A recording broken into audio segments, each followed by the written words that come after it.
د خیبر پختونخوا د محکمه صحت لخوا په سرکاري او غیر سرکاري هسپتالونو کې د مفت علاج په ولس کې د پوهې په اړه یو غیر سرکاري ادارې یو غونډه را جوړه کړې و چې پکې د محکمه صحت اهلکارونو علاوه سماجی کارکونانو هم ګډون کړي وو. په دې مهال د غونډې تابع کونکي د دې دستوري په اړه پختونخوا ریډیو مردان ته وویل کوم نن میټینګ دا چې کوم زموږ دلته کې د صحت کارت د اویرنس ریلیټډ چې کوم پروجیکټ دی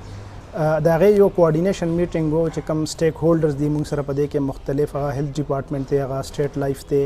یا زموږ علماء کرام دي یا نور چې کوم دلته کې د ډسټریکټ په لیول باندې کوم ادارې کار کوي د دې په منځ کې چونکې په دې کې مختلف ادارې کار کوي دا یو کوارډینیشن میټینګ وو چې په دې کې چې کوم پروجیکټ چلیږي دا غي نه د خلک اویر شي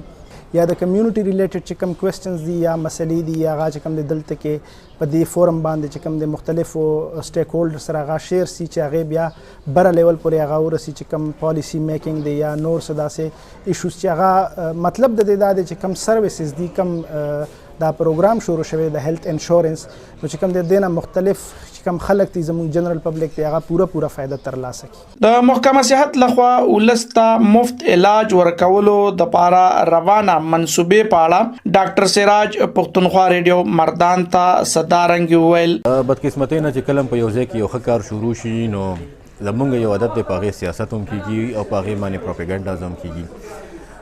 کله چې رښتیا راځي نو دروغو کلي وران کړي. مسله بنیادي دا ده چې ښه پروجیکټ دی ډیر غریبانان خلک لګیا دي د غینه سرویسز علي او یو څو داسې سیزونه دي خلک وایي چې یو اننیسسري سرجریز په دې باندې کیږي یو دا وایي چې فیک او سپوریس ډرګس پکې ورکولی کیږي نو هغې کې داسې ده چې پخوا یو غریب سړی و هغه به نشوه کولی خپل ټریټمنټ هغه به استطاعت نه لري هغه به سرکاري هسپتال ته تلو کرۍ به نه لرله اوس په تحصیل لیول باندې ګورنمنټ هغوی ته لګیا دي هسپټلز یې ورته پرووایډ کړل او فري آف کاسټ ټریټمنټ کیږي نو سرجری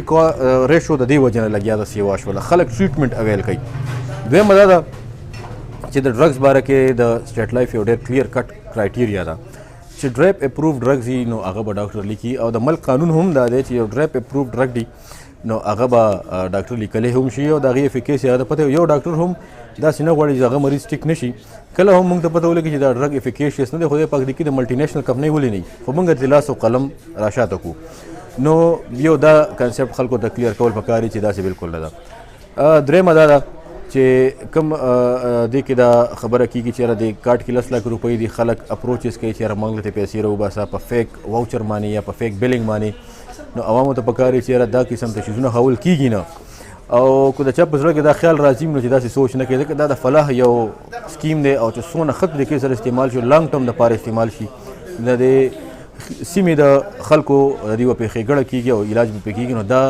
پازیټیولی یوټیلایز کول پکار دي. په دې دستوره کې شرکاو ته وویل شو چې دوی د په ولس کې د پوهه راوستلو لپاره خپل کردار ولوبي چې د محکمه صحت لخوا روانه د صحت کارت چې د مفت علاج منصوبه ده د هغې نه فائدہ اوچته کی